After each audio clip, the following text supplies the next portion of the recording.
Tuhan Allah Bapa kami yang bertahta dalam kerajaan surga, Allah yang menjanjikan pemeliharaan dalam kehidupan kami. Di saat ini kami akan mendengarkan firman dari malam ke malam, pembahasan tentang generasi terakhir. Tuhan, biarlah Engkau dengan kuasa Roh Kudus akan menuntun masing-masing kami untuk mengerti dan memahami setiap kekabaran yang dibentangkan. Dan juga Engkau dengan kuasa Roh Kudus akan memampukan hamba untuk membagikan berkat pekabaran firman Tuhan ini. Dan biarlah Engkau sembunyikan hamba di bawah kayu salib-Mu, sehingga biarlah Engkau yang semakin besar dan hamba semakin kecil. Dalam nama Yesus kami siap mendengarkan firman-Mu. Amin. Ketika kecil, saya pernah menonton film yang berjudul Who Am I? Diperankan oleh seorang aktor ternama, menceritakan tentang dia yang kehilangan ingatannya akan satu peristiwa yang hampir saja membunuh dirinya. Dan pada waktu dia sadar, satu hal yang dia tanyakan, Who am I? Siapa aku? Menariknya, kita pun seharusnya mempertanyakan hal yang sama. Who am I? Siapa saya? Saat pertama kali manusia diciptakan sungguh amat baik menurut gambar dan rupa Allah. Namun dosa mengubah semuanya. Pikirkan bagaimana jika kita tidak pernah mempertanyakan siapa diri kita yang sebenarnya. Maka kita akan terlena dengan setiap keadaan yang disebabkan oleh dosa. Dan kita akan lupa jati diri kita yang sebenarnya, yang seharusnya adalah gambaran dari Allah, rupa maupun karakter kita. Mengenali siapa diri kita yang sebenarnya sangat berhubungan penting dengan keselamatan. Wahyu 3 ayat 17 mengatakan, karena engkau berkata, aku kaya dan aku telah memperkayakan diriku dan aku tidak kekurangan apa-apa. Dan karena engkau tidak tahu bahwa engkau melarat dan malang, miskin, buta, dan telanjang.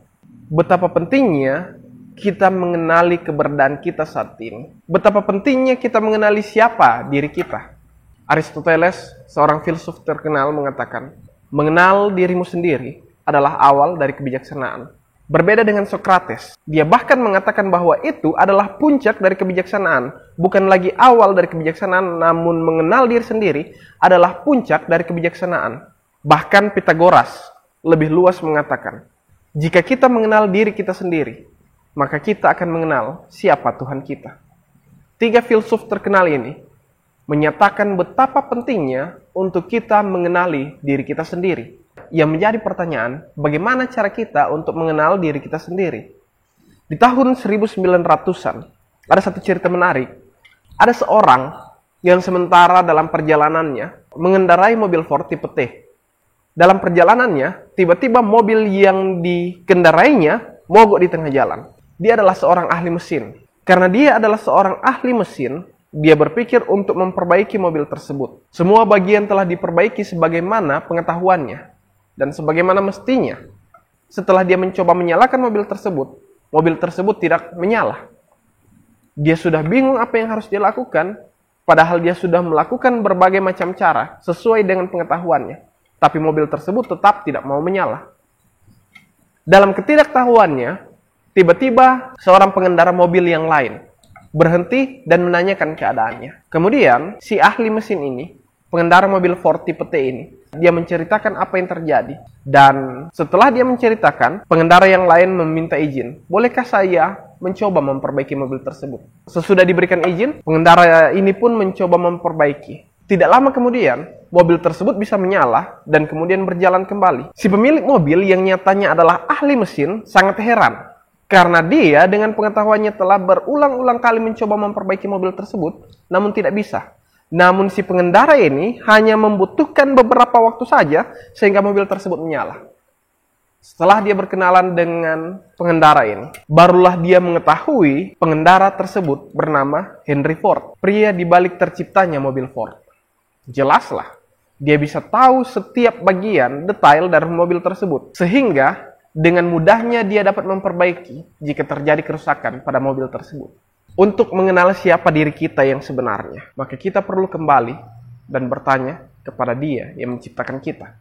Karena nyatanya, kita tidak bisa mengenal diri kita tanpa kembali kepadanya.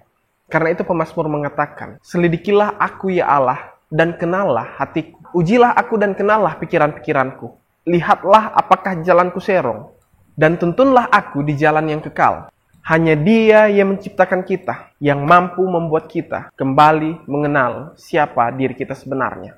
Firman Tuhan, Yeremia 1 ayat 5, sebelum aku membentuk engkau dalam rahim ibumu, aku telah mengenal engkau. Dan sebelum engkau keluar dari kandungan, aku telah menguduskan engkau. Banyak nasihat dunia yang sering mengatakan, hanya kita yang mampu mengenal diri kita sendiri. Namun firman Tuhan sekali lagi mengatakan, dalam Yeremia 17 ayatnya yang ke-9, betapa liciknya hati, lebih licik dari segala sesuatu. Dengan usaha kita sendiri, hanya akan membawa kita kepada kelicikan hati. Benar menjadi salah, salah menjadi benar. Hanya Dia yang menciptakan kita, yang mampu membuat kita kembali mengenal siapa diri kita yang sebenarnya. Bagaimana seharusnya kehidupan kita, apa rencananya dalam kehidupan kita, dan apa tujuan kita hidup di dunia ini. Dan setiap jawaban dari pertanyaan tersebut hanya akan kita dapatkan melalui Dia di dalam firman-Nya. Saat akhir dari sejarah dunia akan ditentukan. Saat peristiwa-peristiwa di akhir zaman mulai tergenapi. Sudahkah kita mengenal siapa diri kita? Atau sudahkah kita menyadari apa maksud Allah dalam hidup kita? Jika Anda rindu mendapatkan jawaban dari setiap pertanyaan tersebut, kembalilah kepada Allah. Allah sedang menantikan kita. Dia rindu untuk menceritakan kepada kita melalui firman-Nya akan kehendaknya dalam hidup kita. Merenungkan firman-Nya dari waktu ke waktu. Menjalin komunikasi dengannya di dalam doa. Dan membiarkan Dia membentuk hidup kita kembali sesuai dengan kehendaknya dan rencananya yang indah dalam hidup kita. Jika ini menjadi kerinduan kita bersama, izinkan saya berdoa untuk Anda. Dan Anda pun boleh mendoakan saya dari manapun Anda berada. Tuhan Allah Bapa kami yang bertahta di dalam kerajaan surga. Saat ini kami menyadari bahwa kami telah kehilangan arah. Dan bahwa dosa telah membutakan kami sehingga kami tidak mampu lagi mengenal siapa diri kami yang sebenarnya. Karena itu Tuhan kami mau kembali kepadamu. Namun nyatanya kami sendiri telah kehilangan arah. Karena itu biarlah kasih-Mu yang akan menjangkau masing-masing kami. Dan menuntun kami kembali kepadamu. Merasakan kasih-Mu yang tak berkesudahan. Kami mau kembali kepadamu dan mengenal siapa diri kami ya Tuhan, yang merupakan gambaran dari kasih-Mu. Sehingga saat di mana itu semua terjadi, maka orang lain pun dapat mengenal Engkau melalui kehidupan kami, dan menjadikan diri kami berkat bagi semua orang. Hamba berdoa secara khusus, bagi setiap pribadi yang sementara menyaksikan pekabaran ini, biarlah perlindungan surga akan menjadi bagian mereka dalam keadaan dunia yang tidak menentu ini. Biarlah janji penyertaan Mikael dalam Daniel 12 akan menjadi bagian bagi umat-umat-Mu, mulai dari pada saat ini, sampai di mana Engkau datang kali yang kedua. Di dalam nama anak Yesus Kristus, kami berdoa dengan penuh iman. Amin.